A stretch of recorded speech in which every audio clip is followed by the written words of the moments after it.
وللحبيب.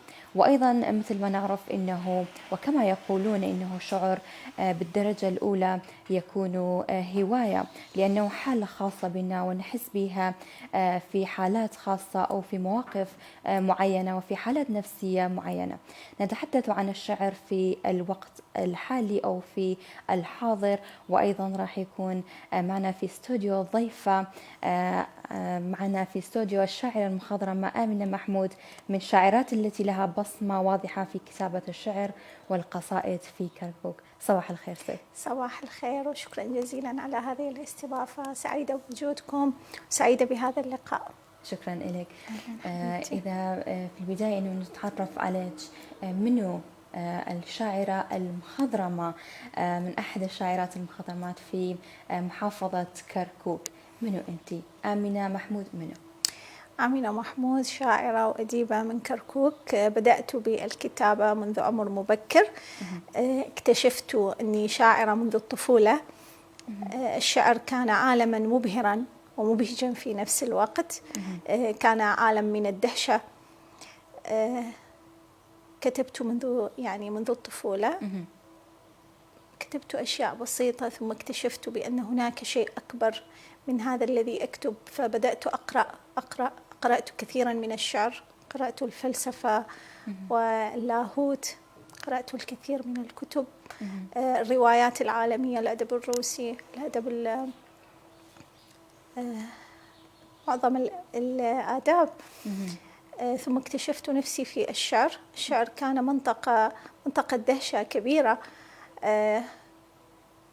لدي 3 مجموعات شعرية لحد الآن، أعمل على مجموعة شعرية رابعة. وكتبت أيضا في مجال النقد، وكان تجريبيا وانطباعيا في نفس الوقت. بحكم الخبرة وبحكم ما تراكم من القراءات، تبدأ تكون عندك آراء بما تقرأ، فتدون هذه الآراء. البعض أسماها نقدا، وأنا لا أستطيع أن أسميها نقدا بالمعنى الحرفي والحرفي للكلمة، ولكني كتبت شيء يشبه النقد وقيل إنه نقد. لا أدري إن كنت موفقة أم لا، لكني أيضا اشتركت في مجموعة نقدية أستاذ الدكتور محمد صابر عبيد، وشاركت في مسابقة، وكان بحثي هو من البحوث التي أجيزت وطبعت في كتاب في مجموعة نقدية بعنوان فضاء الكون الشعري، وطبعت في دار نينوى في سوريا. نعم. يعني نقدر نقول إنه النقد ساعدك بالكتابة، إنتاج وجهة نظر أخرى للشعر وللكتابة أيضا. كل ما تقرأه هو يساعدك في الكتابة، كل ما تمر به في حياتك.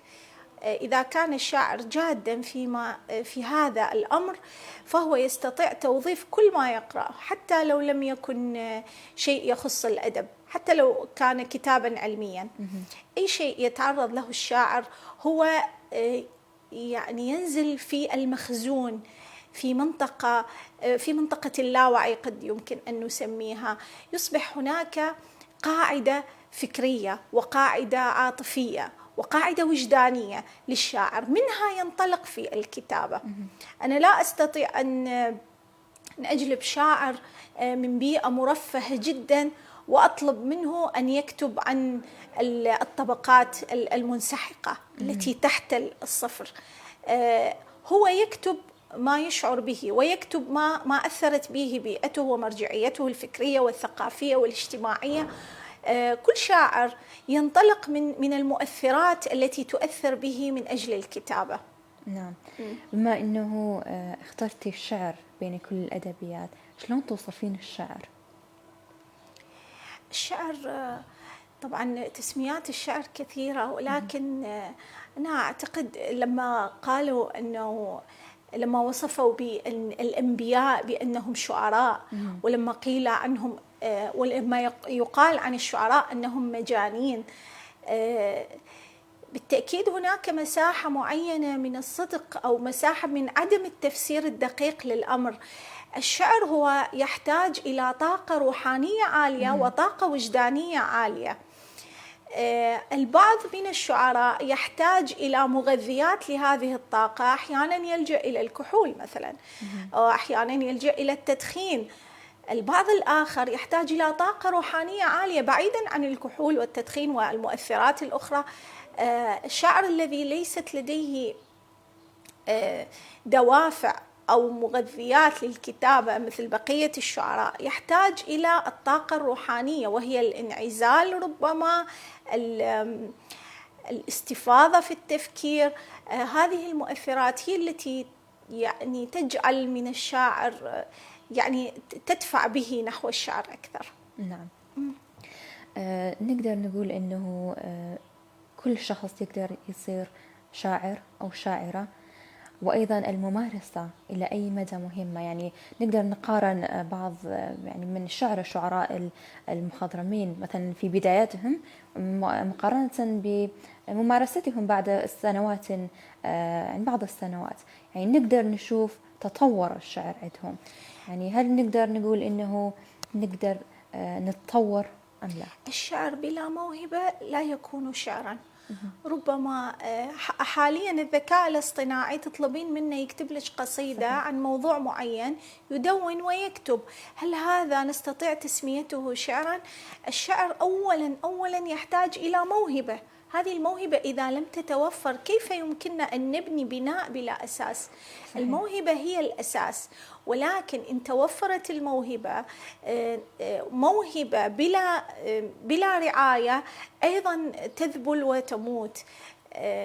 الشاعر يجب إذا لم يكن لديه الظروف الملائمة عليه هو أن يوفر لنفسه هذه الظروف. تغذية الموهبة بالقراءة، القراءة المستفيضة، بالتأمل، قدرة التأمل العالية.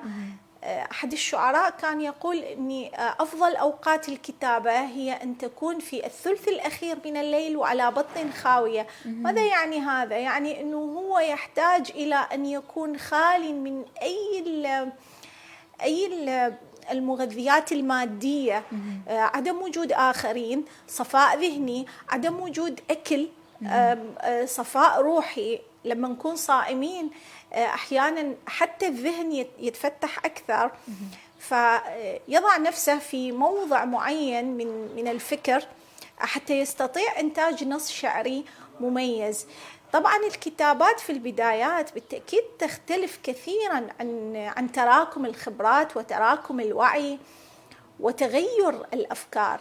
يعني هل آمنة محمود لما كانت في العشرينات هي نفسها في هذا العمر؟ بالتأكيد لا. تراكمت الخبرات، تراكمت المواقف، خلينا نقول الصعوبات التي تجاوزتها، صحيح. الحياة الصعبة، وكيف اجتزت هذه المراحل جميعا لكي أكون بهذه القوة وبهذا الفكر. حتى بعض المعتقدات قد تتغير لدى الإنسان. ربما هو في مرحلة معينة من حياته يمتلك معتقدات معينة، لكن في زيادة الثقافة وتراكم الخبرات وزيادة الوعي تتغير هذه المفاهيم والمعتقدات. صحيح. نحب نسمعك تقرأي لنا من مقتطفات من شعرك بيت الشعرية. تفضلي. طبعا أنا أكتب أشكال الشعر الثلاثة. نعم. العمود والتفعيلة والنثر. نعم. سأبدأ بالنثر الذي هو قصيدتي الأولى. القصيدة الخضراء. كم قلت لك ونحن على أعتاب الوداع أنك لن تستطيع معي صبرا. خرقت سفينة كانت ستوصلنا لبر سلام، وقتلت طفل الحنين حين لم يرهقنا طغيانا وكفرا. وأقمت 1000 جدار بيننا لا كنز تحته. كم قلت لك اذهب ولا تعد، وألبستك سترة الغياب عنوة. كم مرة طلبت الغفران منك من دون أن تدري لما. كنت أهم بقتل الحب، وحين قلت سأغفر تخاذلت ولم أفعل. كنت قمرا أسمرا خلف نافذة لقاء مستحيل. يا أبي ويا ولدي، يا كل رجال حياتي الذين ما عشتهم، هذه أنا لديك شائكة كزهرة صبار، خرافة كخل وفي، متجردة عن الأمان كجندي أعزل في ساحة عدو، هائمة كجرم نار تائه في سماء لا متناهية، طليقة كعنقاء بألف جناح. يا بعض روحي ويا كلها، كم أشهرت بوجهك كلاما مسننا، وأشهرت وردك، وحين استطعت معي صبرا برغم هذا البون والبين، قلت هذا عناق بيني وبينك فتعال. شكرا لك. شكرا. كلش يعني حبيناها، وبالكنترول هم يعني يسألون ليش دائما بالشعر من نسمع شعر يجي راسا على بالنا الغزل، أو يكون الغزل موجود في الشعر بطريقة أو بأخرى، شنو السبب؟ لما أقول لك شنو أكثر مشاعر تأثر بيك، يعني إحنا ممكن يأثر كعراقيين، يأثر بينا الحزن، مرينا بظروف، بكوارث، بصعوبات كثيرة في هذه الحياة، نكتب عن الوطن وعن الحزن وعن العذابات، عن الفقدان بشكل عام. ما أعتقد أكو عائلة عراقية ما عانت من الفقدان، لكن أكثر شيء ممكن يبهجنا هو المشاعر الإنسانية العالية، وأهمها هي مشاعر الحب. فلما نبدأ هذا الصباح، يعني هل من الممكن أني أقرأ لك أول بداية قصيدة حزينة أو قصيدة عن ألم أو عن فراق؟ فبالتأكيد لازم نبدأ بمحبة حتى نفتح هذا المجال لإشراقة الصباح. صحيح. مفهوم الشعر، يعني هل يوجد اختلاف بين مفهوم الشعر لدى امرأة مقارنة بالرجل؟ طبعا كل جنس بالحياة هو له تأثيراته ومؤثراته. مثلا المساحة اللي تتحرك بها المرأة هي مو نفس المساحة اللي يتحرك بها الرجل. أحيانا الرجل كشاعر يفكر بتفكير كوني بالحياة، بالسياسة، يعني حتى المؤثرات اللي بيه. ممكن المرأة حتى بشكل عام بالحياة ما تهتم اهتمامات الرجل، يعني تلقيها قليلة الاهتمام بالسياسة أو بكرة القدم. بالتالي لما تكتب شعر فهي بالتأكيد تدور في هذا المحيط، ولكن يختلف الأمر بالنسبة لامرأة وامرأة.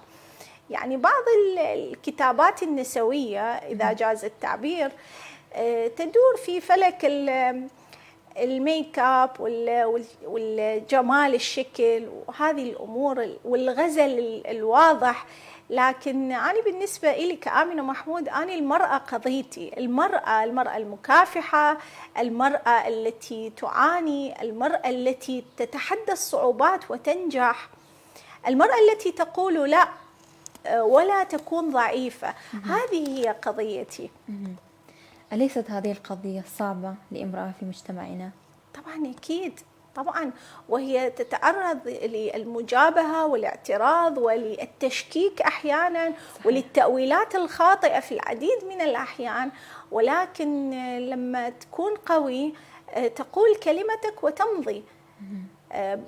فيما بعد طبعا أكيد أي شخص، أي منتج بالحياة، أي مبدع له مؤيدين ومعارضين، حتى لو كان إنتاجه بشكل سلبي هنالك مؤيدون ومعارضون. فتبقى مساحة الوعي هي التي تحكم نجاح المبدع. إذا كان يخاطب الطبقة المثقفة الواعية الراجحة العقل والتفكير، فبالتأكيد يعني من جمهور المبدع نقدر نقرر ونحدد هو يخاطب أي مستوى. نسمع يقولون ما لا يقتلك يقويك، يعني شنو رأيك في هذا الكلام؟ أكيد، لأنه إحنا شلون نتحول من ناس تملأنا الهشاشة إلى أقوياء. أي كائن بالحياة، أي مخلوق، حتى هذا النبات يبدأ ضعيفا ثم الحياة تقويه. صحيح. فإذا إحنا ضعفنا أمام الضربات راح نموت أكيد. فبما أنه إحنا ما نموت، إذا إحنا نتحول إلى الأقوى والأصلب. ولكن هذه القوة أيضا على أن لا تستخدم بشكل سلبي. يعني البعض لما يمر بظرف صعب ويتجاوز هذا الظرف. أحيانا المظلوم يتحول إلى جلاد، لكن نحن مو هذه منطقة تفكيرنا. احنا نريد الإنسان الذي يتعرض إلى انتكاسات وصعوبات بالحياة لما يتجاوزها يستثمر هذه الخبرة، يمنح خبرته وأفكاره وآراءه للآخرين حتى يكون نموذج إيجابي ومؤثر في الحياة. صحيح. أحب أنه نسمعت شعرة بيت ثاني. شنو هذا الشعر يمتى كتبتيها؟ طبعا مثل ما يعني قلت سابقا انه عندي 3 مجامع شعريه. راح اقرا من المجموعه، طبعا كل هذا اللي دا اقرا من المجموعه الثالثه. راح اقرا موزون. وفي كلامنا عن النساء اللي يتجاوزون مراحل صعبه في حياتهم، واصعب ما يمكن ان تمر به المراه هي مرحله الانفصال العاطفي. فهذه قصيدة تتحدث عن امرأة يعني انفصلت عاطفيا. اسم القصيدة عتب منتهي الصلاحية. هذه القصيدة قرأتها في تونس، كانت في جلسة شعرية لمجموعة شعراء وشاعرات عربيات. سبقتني شاعرة من عمان قرأت بنفس الموضوع، وتقريبا حتى العنوان كان مشابه، انه العتب الذي انتهى يعني مكانه. فطبعا بعد الجلسة ابتسمنا واحدة للأخرى وجلسنا جلسة مطولة نتحدث عن هذا الأمر الذي ربما يكون الشغل لكثير من النساء العربيات. جبرا بدمع قد تبدى، اذهب فدا لك من تفدى، إني التمستك غاية وأردتني غرضا وندا، ولقد رأيتك شرفة وحدائقا فغدوت لحدا، وأردتني أمة لديك فعدت دون مناك عبدا، عاتبت روحي فيك كيف تخون من حفظتك عهدا، قد خنت روحا حرة وأبية ونكثت وعدا، فكويت جرحي علني أسعى مع العالين مجدا، حزنا على حزن القوافي إنني أمحوك عمدا، قد كنت مثل فراشة بيضاء حين ملئت حقدا، قبل النداء أجيء لو ناديتني قلبا وقدا، قد كنت مأواك الفسيح لمن انقلبت علي سدا، فلمن أقول ظلمتني، للطير للزهر المندى، للعاذلات الكارهات كذبنني وقطعن ودا، سأقولها للطهر في روحي ولست أريد ردا، يا بنت قد يقع المحال وأنت كالأفلاك بعدا، يا بنت طعمك غامض صيرت حنظلة وشهدا، فلقد رأيت الحب حظ مقامر يرميه نردا، هي حكمة الدنيا نعود لأصلنا شوكا ووردا، هذه أنا ودعت كل أحبتي شهما ووغدا، ذهب الذين أحبهم وبقيت مثل السيف فردا. شكرا لك. شكرا. شلون تأخذين النقد؟ يعني تأخذين النقد بروح رياضية أم يعني يؤلمك أم لا؟ النقد أنا أتمنى النقد يكون معالج للنص. مثلا لما تظهر فتاة صغيرة تكتب الشعر تبقى سنوات طويلة تدافع عن أصالة النص الذي تكتب، بمعنى أنه أول ما تكتب امرأة أو فتاة يقال أنه مو هي اللي كاتبته. زين؟ صحيح. طبعا هذا اعتراف ضمني أنه هذا النص جيد. اعتراف ضمني. ليش نقول مو كاتبته؟ لأنه هذا النص جيد وهي صغيرة سن. صحيح. فنقول هي مو كاتبته. لما يكون النقد من هذا النوع أكيد هو نقد سلبي ومؤذي. لكن لما يكون النقد داخل النص أو في رؤية النص أو في التفعيلات أو في أمر معين أو في لبس داخل النص، هذا النقد بناء ونقد ينجح الكتابة. لأنه حاليا معظم النقد الذي يكتب هو نقد مجاملات، وهذا لا يرتقي بالنص الشعري أبدا. في أي نص إبداعي لا نستطيع الارتقاء بالنص الإبداعي إذا كان النقد هو نقد مجاملات. في نفس الوقت لا يكون النقد هو محاولة تصفية حسابات أو الإساءة إلى طرف بسبب شيء معين أو بسبب سوء تفاهم. يعني هذه سياسة تصفية الحسابات أو الانتقام، هذه لا تليق بالمجال الإبداعي بشكل عام وفي أي مجال من مجالات الحياة. خصوصا الطبقة المثقفة المفروض هي رمز للطبقة العامة التي تقرأ. الطبقة المنتجة هي مثال وقدوة للطبقة التي تقرأ. فبالتالي علينا تصدير الأشياء الجمالية والإيجابية، من ضمنها النقد.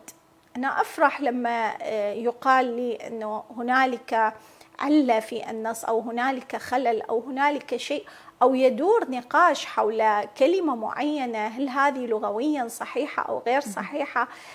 في مرة صارت على عنوان قصيدة وصار عليها جدل، وتدخل بعض يعني الأطراف اللي هم أكاديميين وحلت المسألة يعني صار بها نقاش حلو، وطبعا أكيد استفادينا كلنا من آراء الأكاديميين.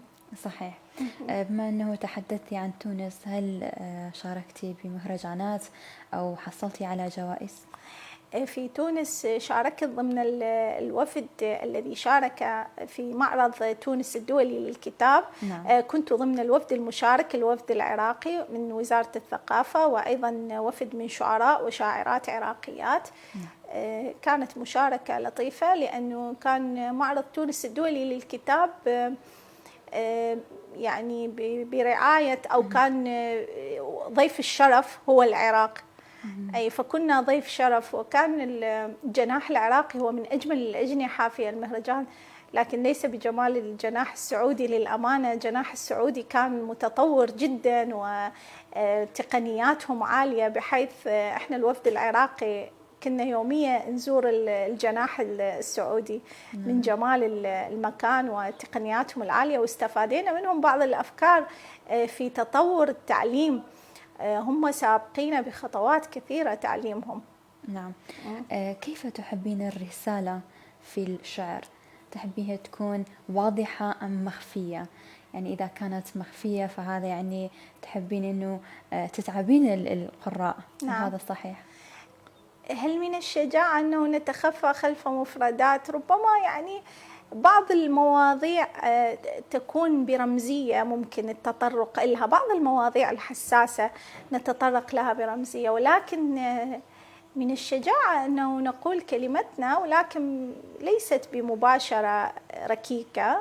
هنالك أسلوب وهنالك يعني طرق خاصة في الكتابة. كل نص إبداعي هو إلى جوه الخاص. صحيح. وحتى مؤثراته، لما طريقة تأثيره بالآخرين هي التي تدلل على نجاح النص. نعم. من الشعراء والشاعرات في الحاضر ممن أنت معجبة بشعرهم؟ الشاعرات أو الشعراء في الوقت الحاضر. طبعا إحنا بالعراق عندنا أسماء كبيرة، أسماء كبيرة جدا أثرت بالشعر العربي وأثبتت حضورها وفازوا بجوائز. يعني كركوك بها مثلا الشاعر الكبير زبر محمود. في بغداد هنالك أسماء كبيرة، الشاعر مضر الآلوسي، نذير المظفر، أكو أسماء كبيرة جدا يعني شعراء. في بغداد أيضا ياسر السعيدي، دكتور رضا السيد جعفر. في الناصرية عندنا أسماء كبيرة جدا يعني شعراء كبار، وفي البصرة وفي معظم محافظات العراق. نعم. نحب أنه نسمع شعر آخر. نعم. أوكي.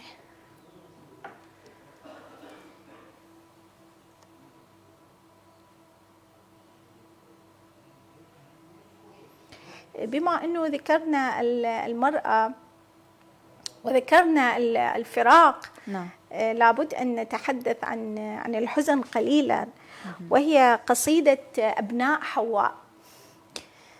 طبعا كل الناس تناولت قابيل وهابيل، كيف الأخ قتل أخوه، ولم يلتفت أحد للأم التي استقبلت الخبر.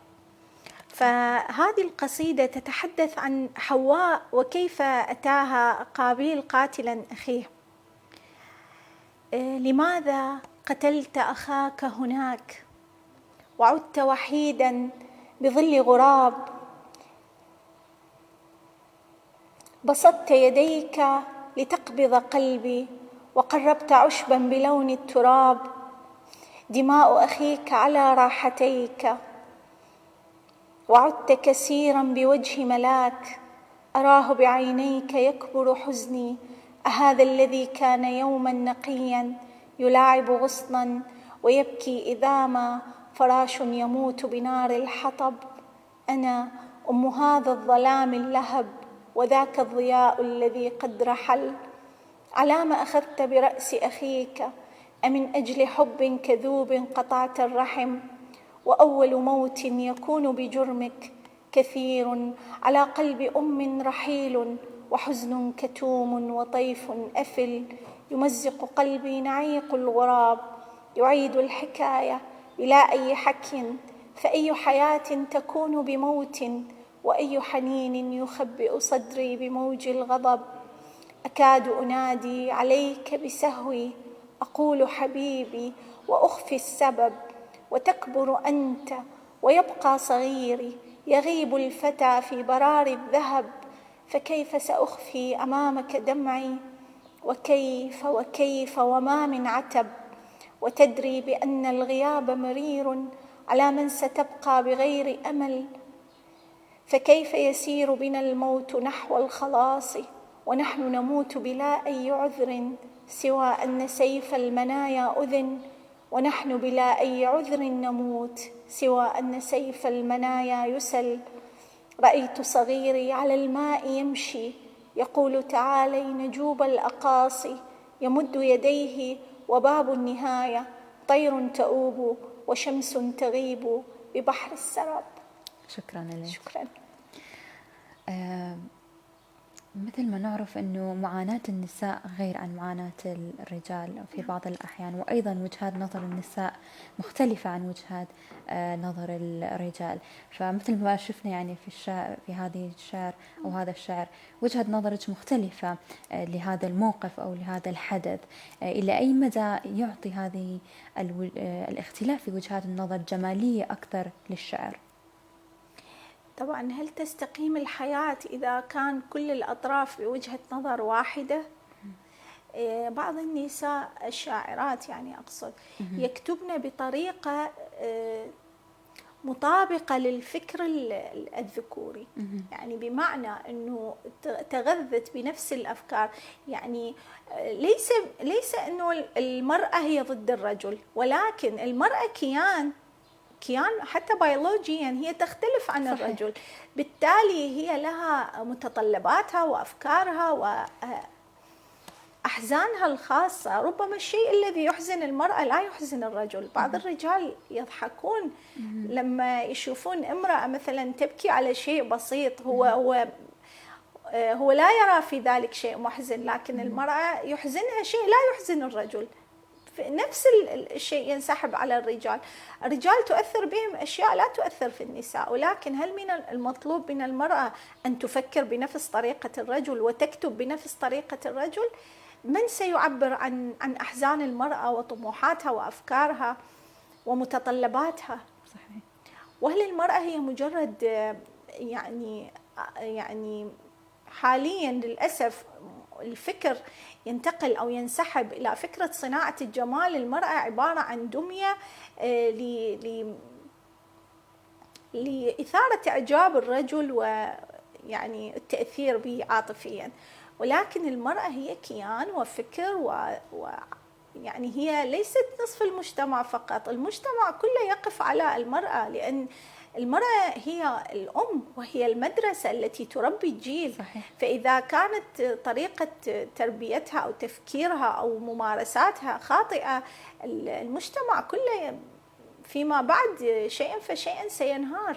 نعم صح. فأنا مع المرأة المفكرة، المرأة القوية الواعية، ليست التي هي ضد الرجل ومجابهة له وعلى الضد منه، لا، ولكن أنت كيان وأنا كيان. ومثل ما المرأة مهتمة، معظم النساء أتكلم بشكل عام مهتمة لما ترتبط تهتم بالطرف الآخر، ماذا يحب، ماذا يعني من ماذا يمتعض، ما هي الأشياء التي لا تؤثر فيه، ما هي الأشياء التي متطلباتها الخاصة. بالمقابل المفروض تكون العلاقة تكاملية وليست ليس صراع. الحياة ليست صراع، خصوصا ربما احنا في العمل في جميع مجالات الحياة ندخل في صراعات، ولكن الصراع يجب أن لما ندخل للبيت خلص المفروض إحنا وحياة متكاملة وحياة هادئة على الأقل، لا أنقل منطقة الصراع إلى داخل البيت. صحيح. كيف ترين الشابات اليوم؟ هل يهتمن بالشعر أو أدب بشكل عام؟ حتى ما أظلم، مرات أشوف ناس فعلا مهتمين بالأدب في معارض الكتاب. يعني أكثر الناس اللي أشوفهم يحضرون معارض الكتاب هم الشباب، سواء كانوا يعني بنات أو أولاد. أنا أتمنى هذا المجتمع يعني الأجيال اللي جاية تهتم بالقراءة أكثر، لأنه إحنا التكنولوجيا أخرت كثيرا مجتمعاتنا وساهمت في تكسير الكثير من يعني ما أريد أقول الأساسيات، ولكن يعني كثير من الأشياء بدأت تتغير، المفاهيم، الأفكار. أتمنى الرجوع للقراءة، أتمنى حتى المنظومة التربوية تكون أكثر حرصاً على إنتاج جيل واعي ومثقف وفاهم ومحب للعلم والقراءة. نعم. ما دور اتحاد أدباء الكركوك؟ هل يهتم بكم بالشعراء والشاعرات أيضاً؟ اتحاد أدباء كركوك هنالك جلسات باستمرار للمنجزات الشعرية والمنجزات الأدبية، منتدى قصة ومنتدى شعر، ولكن يعني ما تأثير هذه الجلسات. طبعا رئيس اتحاد أدباء كركوك هو طبعا صديق وأخ عزيز، ولكن أنا لا أرى جدوى من هذه الجلسات. يعني معظم الناس اللي تطبع كتب، هذه الكتب لا تقرأ وغير مؤثرة أصلا في بغداد. قليل من الأسماء هي التي أثبتت حضورها، والأديب أو المفكر اللي يثبت حضوره هو يلجأ إلى المركز، يلجأ إلى بغداد، لأن هنالك سيجد من يسمعه ويناقشه وينافسه. لكن في داخل كركوك بعض الأحيان تتدخل الصراعات وتتدخل يعني هل من الممكن أن يكون معيار المشاركة في مهرجان هو الحضور إلى مقر الاتحاد والمشاركة في الجلسات؟ يعني هذه أنا أجدها يعني ليست من صالح الاتحاد، وأتمنى أن يقبل الاتحاد وأعضاء الاتحاد هذا النقد مني، أنه ليس المعيار هو الحضور. لو كانت هنالك جلسات مثمرة أو جيدة أو ممتازة أنا أول الحاضرين. وفعلا لما أشوف الإعلان وأشوف جلسة مهمة لناقد معروف، لأكاديمي، لشاعر جيد مثلا أو شاعرة جيدة، أنا أول الحاضرين. شكرا لك. شكرا. ست آمنة، بالأخير إذا عندك رسالة أو أي شيء ما تحدثنا عنها تفضلي. طبعا أنا أتمنى من بناتنا ونسائنا، كل بصفتي امرأة أتحدث، أنه تجد هدفها بالحياة وما يكون العقلية محدودة ولا تكون الأفكار ضيقة. كل امرأة هي جوهرة وتستطيع أن أن تكون أكثر ثراء وأكثر غنى في أن تحافظ على عقلها وعلى مكانتها، وأن تصنع لنفسها هدف وتمضي في سبيل تحقيق هذا الهدف. صحيح. شكرا لك، شكرا لوجودك اليوم في استوديو صباح الخير.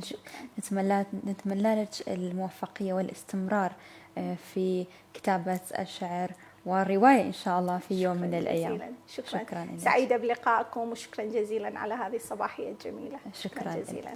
شكرا. مشاهدينا الكرام، وصلنا إلى نهاية حلقة اليوم في برنامج صباح الخير. أتمنى أنه استفدتوا من فقرات اليوم والمواضيع التي تحدثنا عنها. نلتقيكم في برنامج أخرى. إلى اللقاء.